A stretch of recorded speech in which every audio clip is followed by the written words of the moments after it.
তার পকেটে যেটি এনআইডি কার্ড পাওয়া গেছে। একটা আওয়াজ হয়েছিল, ওটা গুলির আওয়াজের মতো লাগছিল। পাঁচটি মাসে খুলনার আওয়ামী লীগ নেতা ও সাবেক সিটি কর্পোরেশনের কাউন্সিলর গোলাম রব্বানী টিপুরে কক্সবাজার নদী গুলি করে হত্যা করেছে দুর্বৃত্ত। তাকে কেনই বা হত্যা করা হয়েছে বা কি কারণে হত্যা করা হয়েছে জানুয়ারির 9 তারিখ বৃহস্পতিবার রাত 8টার দিকে শহরের সমুদ্র সৈকত এলাকার হোটেল সিকালের সামনে এই ঘটনা ঘটে। পথচারী হলে উদ্ধার করে কক্সবাজার সদর হাসপাতালে জেলি কর্তব্যরত চিকিৎসক টিপুরে মৃত ঘোষণা করে। গুলিবিদ্ধ গোলাম রব্বানী টিপুরে উদ্ধারকারী মিশুক চালকে হই 8:20 যে সময় আমি সুগন্ধ বৃষ্টি ঢুকতেছি তখন আমার গাড়িতে চার্জ ছিল না।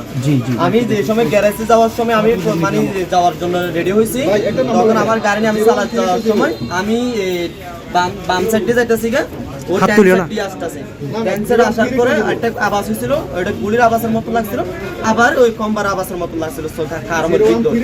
এখন দেখতেছি ওর সামনে যাই দেখতেছি লাইট মারে, সবাই যাতে লাইট মারে দেখছে। এখন যাই দেখতেছি যে ওটা কারমের ভিতর কোনো সমস্যা না, ওর গুলি মারা হয়েছে পাঁচটি মাসে এই বাসটি ঢুকছে।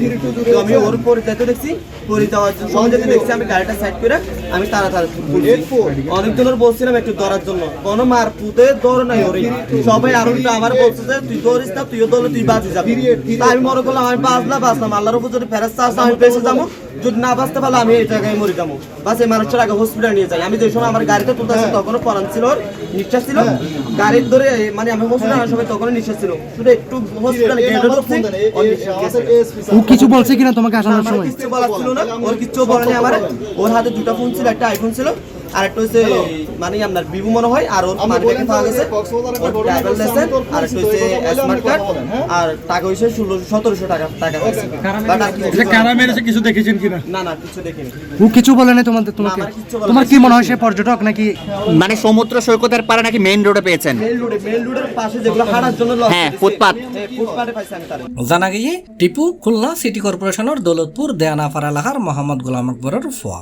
এই ঘটনার প্রত্যক্ষদর্শী হলে সি প্লাসরে হই আর সমস্যা আর যোগ পর্যটক গুলি করছে, এরা 1000 চিন্তাই ইনজান নয়, পুলিশের হাতে আনা নিরাপত্তা চাই যাতে কক্সবাজার পর্যটক আইতে পারে। এলে মারার তো পর্যটক তো আর নয় গো।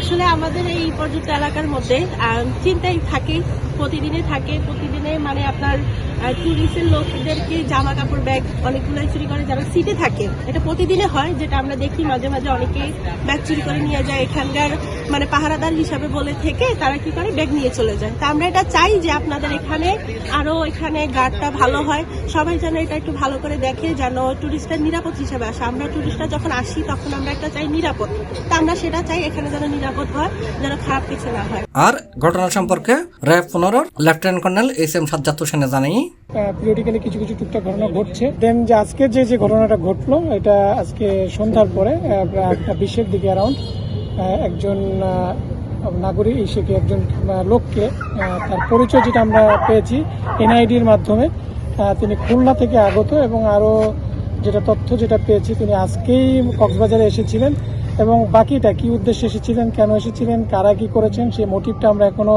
পাইনি, যেহেতু ঘটনাটা কিছুক্ষণ আগেই ঘটেছে। তো আমার বিশ্বাস এটা নিয়ে আমরা কাজ করছি, অন্যান্য সংস্থাগুলোও কাজ করছে, অতি সত্বর আমরা এটার রহস্যটা উদ্ঘাটন করতে পারবো বলে আমার দৃঢ় বিশ্বাস। চিন্তার বিষয় যেটা বলছেন, আমরা পিরিয়ডিক্যালি ছিনতাইয়ের বিরুদ্ধে কাজ করছি। যদি বলেন কম্পারেটিভলি বেশ কয়েকদিন ধরে ছিনতাই তুলনামূলক একটু কম, মাঝে মাঝে আপনাদেরকে নিয়ে আমরা অপারেশন পরিচালনা করছি।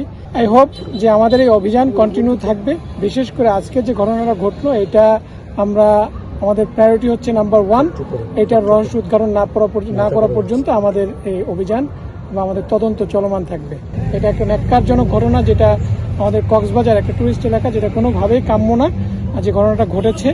সো আমরা এই ধরনের কোনো ঘটনা প্রত্যাশা করি না, ফিউচারে যেন না ঘটে সেটার জন্য আমাদেরও আরও দৃঢ় পদক্ষেপ আমরা গ্রহণ করব। C plus TV, Chittagong.